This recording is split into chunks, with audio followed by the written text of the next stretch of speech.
party people, welcome back. I'm Nat at Mud Magic. Thank you for joining me again for another session on Stevie the Wonder Wheel. I wasn't going to record this today, but then I thought it's something different for me. In case it goes really well, why not record it and just see what happens? So it's more marbling fun. You know I love marbling. I've prepared all my clays and all my colours and everything, but I'm going to use a little bit of a different technique today that I saw on Instagram. So I'm just going to have fun and just play with it and just see what happens. So I've already centered and marbled a kilo of turquoise and a kilo of blue clay together and centered it. And then I have made these, which is red and peacock, which is a new glaze color to me, just like dots. So I didn't center the peacock very well, but I'm just going to go with it and see what happens. So what I saw on YouTube was that he just plonked them. I think his might have been thinner too, but it's just marbling. You just go with it and see what happens. It doesn't matter. They're a bit, what's the word, like they've got possibly air bubbles as well, because the coil wasn't all that airtight between the peacock and the red. Did I say red? Red and peacock I used. So I'm just going to blobble them wherever. I'll even put some on the top so that when I go down in the middle, we'll get some in the middle. And I'm just going to probably do a vase. And the reason I do vases with these kinds of things as testers is because then you can really see the colour because it's a higher shaped form. So I don't want them to fall off, so I'll sort of squish them in. They might still come off. And just have some fun with it and see what happens. So I don't know, I'll have to go back and look at his video afterwards, but I think he had more, I don't know, bigger dots maybe? I don't know. But I know he did this and smooshed them all into the clay like this.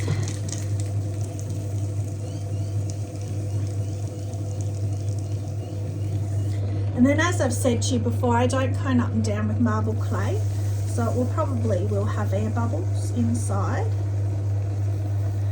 But we'll just deal with those when we come to it. So I can already feel where those dots were attached is kind of air bubbly. When you pull out, your clay kind of lets you know how fast it wants to go. You just go with it, you don't really kind of force it, just let it do what it wants. Go out at its speed rather than your speed. Now I'm just compressing, but I'm sort of I didn't go down very fast. I'm going down a bit further as well because I don't trim big bottoms or big feet into vases, so I don't need a lot of clay down the bottom. There's no point in wasting it.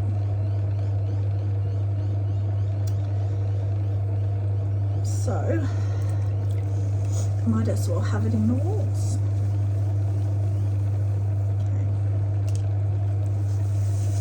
Let's just go for it and see.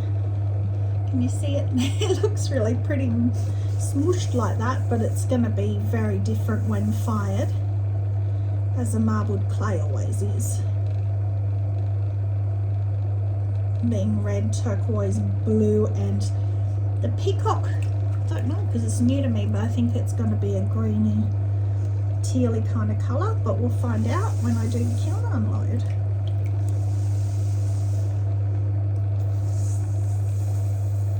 So yeah, with those round things, I don't know how he did it, but because he didn't say, but I just did a coil of the peacock, rolled out a long, flat, thin piece of the red, and then just coiled, folded the red around, rolled the red around the peacock, and then cut it up. So sometimes when you see things, you just have to emulate it however you think you can do it. You know, it looks like what he did, so hopefully.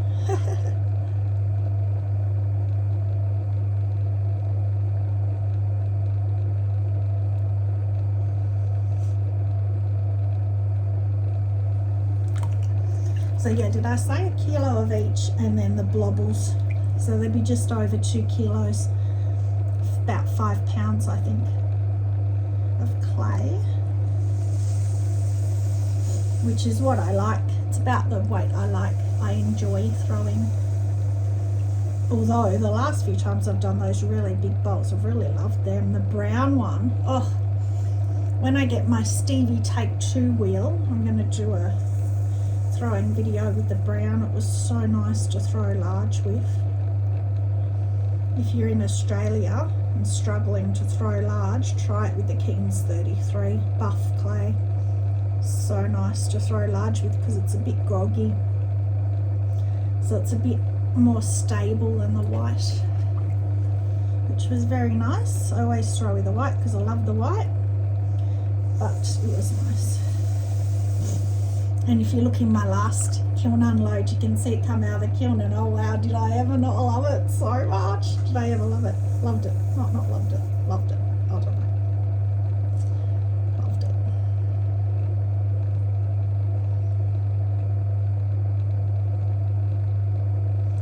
Trying to get some of that weight up. It's hard to do the marbling on big pieces like this. It does tend to smudge all together because you have to pull the walls up more than you obviously do with a little, like a mug, because it's so much bigger. So you're fiddling with it more, and each time you fiddle with it, you're gonna muddy your marbling a bit, which is a shame. But sometimes it can actually look really nice when it's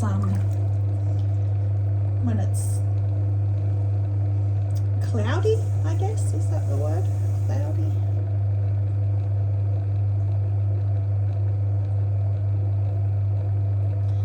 Yes, I don't know if you're watching, my hands are sort of jumping around a bit because I've put those bobbles on. It's a very bobbly feeling when I'm throwing it because it's got the bubbles of the colour. Can't wait to reveal this one. Are you excited? I'll do one more pull, I think. Still a bit down the bottom there. And then the shape. I don't know what to do with the shape. Again, I've got Tracy and Karen in my head saying you've got too many vases, but no, that wasn't very well done. Do that again. I wanted the tall shape, tall form, for just to see the marbling. Not that it's that tall because it's only 2 kilos of clay, but still, you get my drift. And again, you know how I've said to you when I throw and I don't know like this, I often will just go with what the form wants to be. And you can see already with this, and I quite like the form, it wants to go out here and then it's come in here and then gone out again there. So I'll just probably run with that. Because if you run with what clay wants to be, it's often a lot more successful. You know, the form and the clay is usually a lot happier. I don't know why. Maybe it's just my imagination.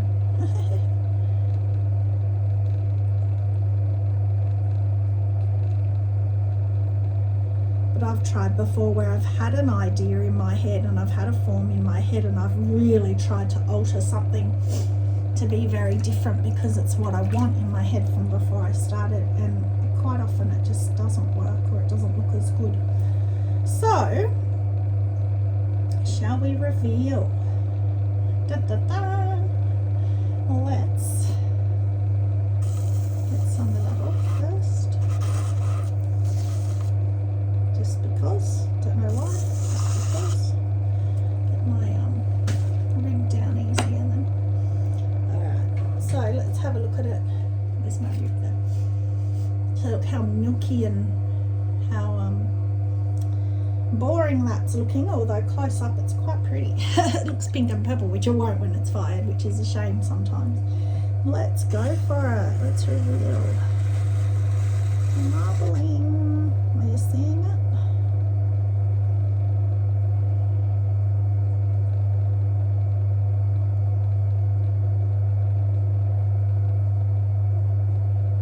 I'm doing this as well because I want to compress the walls before I shape it. There you go. So he had more defined dot-looking dots on his. They stayed like dots, whereas mine's really gone into the marbling, which is fine. It's the fun of marbling, I don't care. But it's, I think his were a lot bigger, his dots. I'll have to go and rewatch it. Should have rewatched it before I did it, hey? That would have made more sense. Anyway. So the inside is just very turquoise and very blue. There's not much colour at all inside. Which again I don't mind because it's not just white, because the base ball that I had on the wheel was coloured, which is what I saw him do and what I liked as well. Never thought to do that. I've done white balls on the wheel before, but not a marble ball, and then adding to the marble ball. So that was another reason I wanted to do it. So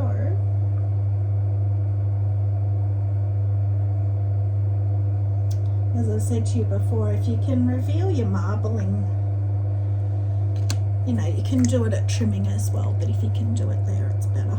So I'm not going to collar this one too much because of that reason, because it's marbled.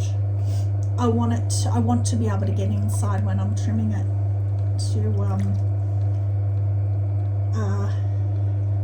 I could almost leave it straight like that, but I won't. What am I saying? Sorry. Oh, to be able to trim the marbling back into it.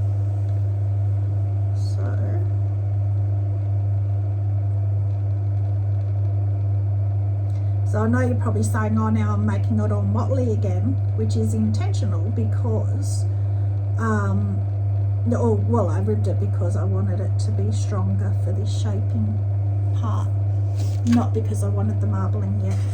I'll do that again.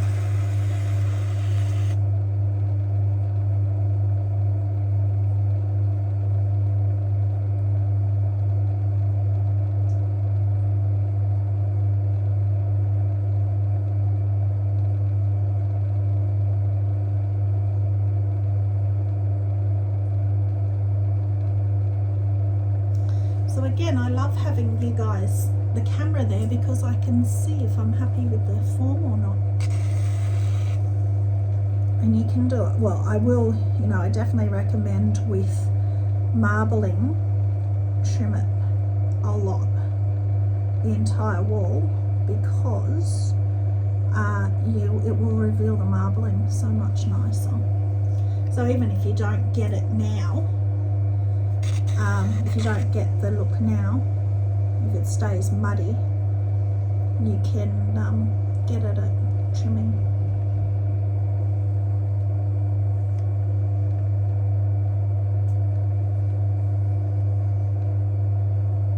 Kind of wish the bottom was in more, but again, I think there's a fair bit of clay there, so I can probably get that cheats way and get it at trimming.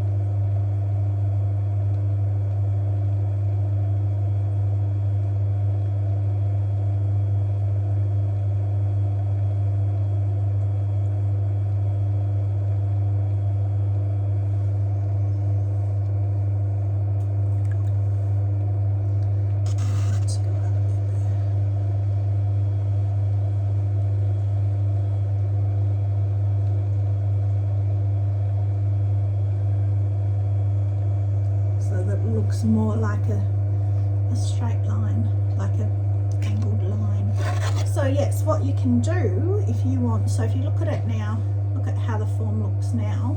I'm not happy, it looks very heavy and chunky in the bottom, so you can do this. You just want to be careful that you're not going to go through your wall when you do this, so do it bit by bit.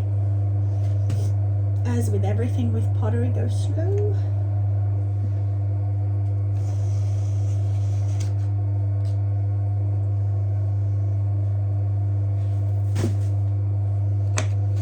And you can see already, I mean, with a vase, much and all as I like the look, you don't want to go too thin because then you lose the stability. Too skinny on the base. But to me, how much better does that look? I prefer it anyway. Tell me in the comments what you prefer. I'm interested to know.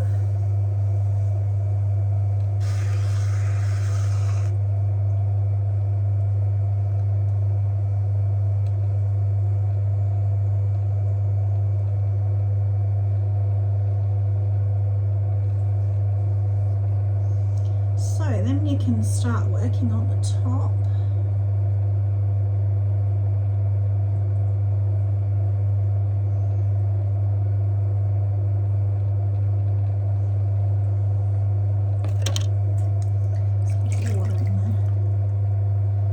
So to me, looking at that, the top, it hasn't got the height that it needs, but there is clay there, so I can pinch it up a bit.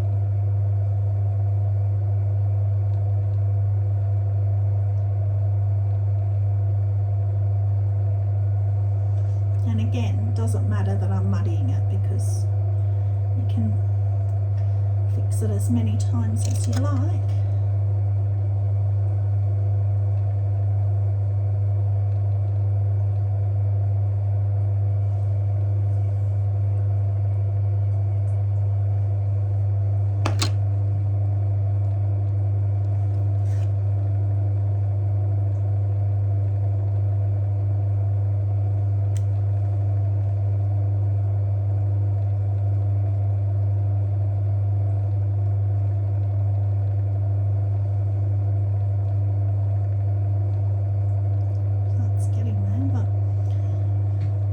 Have the need, the desire to do an altered rim on it.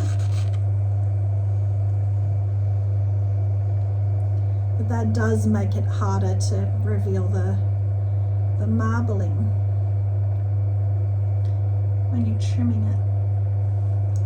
So you've always, with marbling, you've got to think about these things before you do them.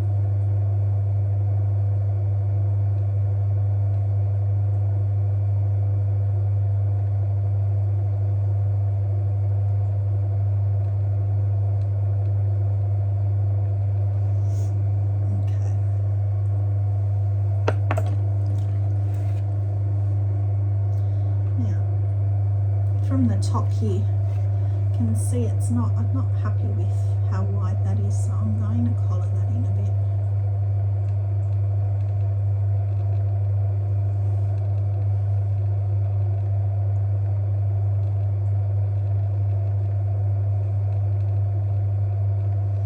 It's much better. It's like a vase now from the top. It was really open. I don't know whether, because I didn't watch, I don't know whether you even noticed any difference in that, but it'd be interesting to see when I look at it. That was more for the, for the inside, where the part where you put the flowers to make it more vase-like. You do have to be careful when you do that because you don't want your shoulder to collapse. If you did that too extreme, and you made this shoulder straight instead of angled, it will go in, the weight of the clay, it'll collapse inwards. So you gotta think about all these things.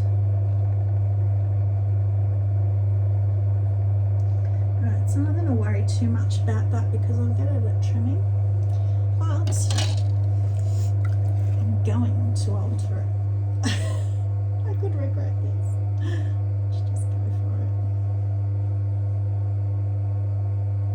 Whoop.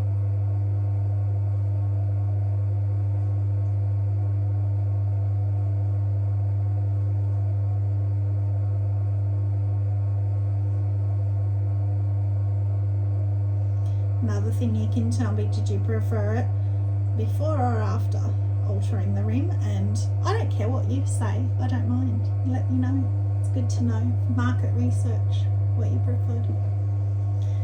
So as you can see, I only did a very big altered rim because I want to be able to trim it. So I want to be able to get my trimming tool in that to be able to reveal the marbling. So it's all thinking when you're marbling. You've got to think ahead, which I don't like doing when I'm doing pottery.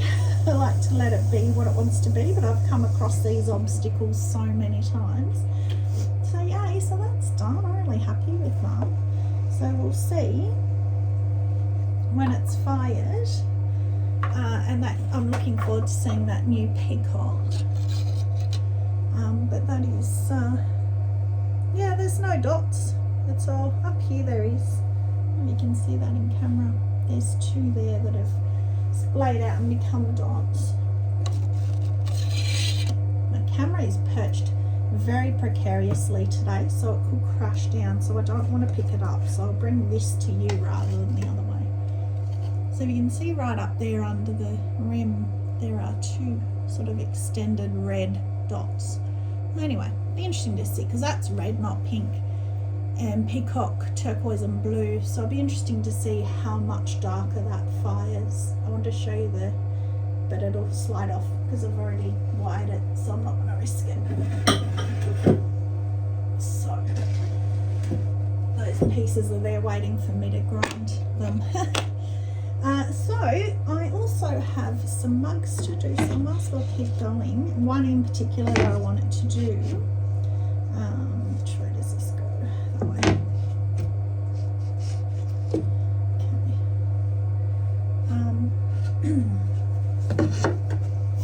Which actually there's two, but we'll do this one first. So the same thing. So I've prepared all these balls of clay. I don't know if you can see, I've got a few here. No, you can't. White one's just for later for me to do. But I've prepped all these marbled clay for mugs, and so I've chopped the end off and kept a bit off the end for the handle for a couple of days. When they're dry enough, they need a trim and they had handles on, so I put them in plastic and kept a little bit.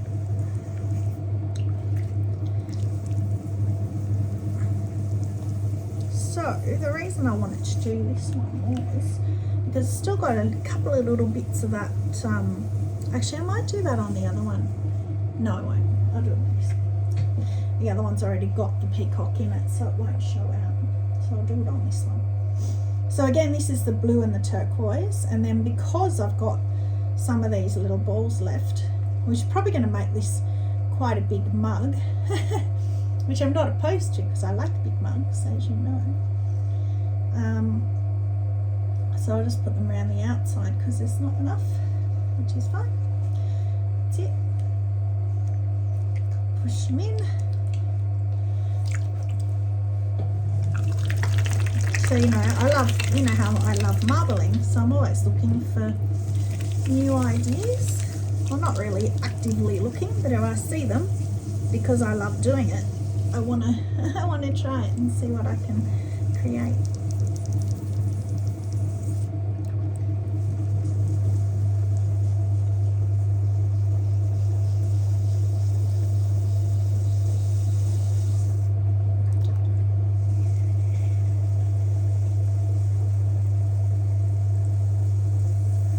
So yeah, I've talked to you before about handles on marbled mugs. I am not a huge fan of the look of a white or black handle on a marbled mug. But of course, as with everything with pottery, it's artwork, it's the artist's choice. So that's why I keep a little bit of the marbled clay. Just purely personal preference. But the interesting thing with this is, and I forgot, that the handle is only the blue and the turquoise that I've kept, the piece of clay that I've kept. So I was going to keep one of those little blobbles to put as the thumb thingamajig at the top of the handle, the little thumb rest thing. So I forgot, so I've just used them all. So it won't have that on it, or not in the red and the peacock anyway. That reminds me, Gwen, who I'm always talking about, she always laughs. I'm actually not even sure where you're from, Gwen. You'll have to comment. She always laughs at either my Australianisms or my Nat-isms. Some of the weird words that I come up with, like thumb thingamajig, and the rock fingers. She loved the rock fingers for the collaring. Rock fingers. So yeah, I said to her, you'll have to be the keeper of the Mud Magic Dictionary. And every time she comes up with, or I say something that may not translate because it might be an Aussie thing, Aussie slang or whatever, she can add it to the Mud Magic Dictionary.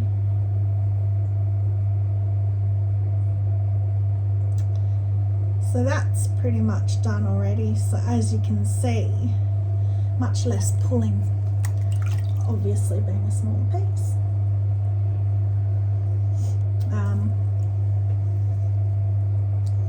So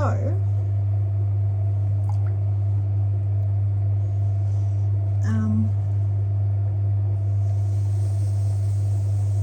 just do one more to shape it, but again, see, it sort of wants to be bellied at the bottom, so we'll go with it.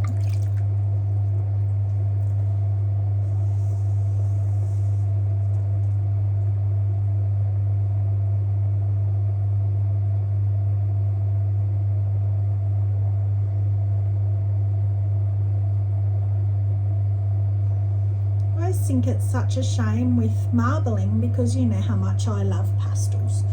That's, to me, I don't know if you can see it on camera, but it's looking so pink and purple and turquoise and pretty, but I know that it won't be. So that's it, muddied. I know that it won't be. Once it's fired, it'll be red and green and blue and quite dark.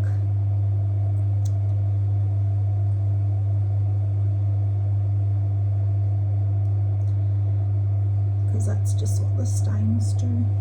And if you get the nice light pastel ones, obviously you've seen many times on my kiln unloads, they just burn out, which is very frustrating. But it's the same with underglazes and glazes, you know. I mean, how many times have we seen people complain about Cherry Blossom by Amico, and that would be why I don't own it, because it burns out. But then if you love pink, go to Spectrum. Spectrum Soft Red is a delightful pink. Reactive Red is a beautiful hot pink. And their pink underglazes, which I still haven't got yet, stay really well. I've seen them on Sarah Walton's unloads. They stay really well. So I can definitely recommend them if you like pinks, which of course I do.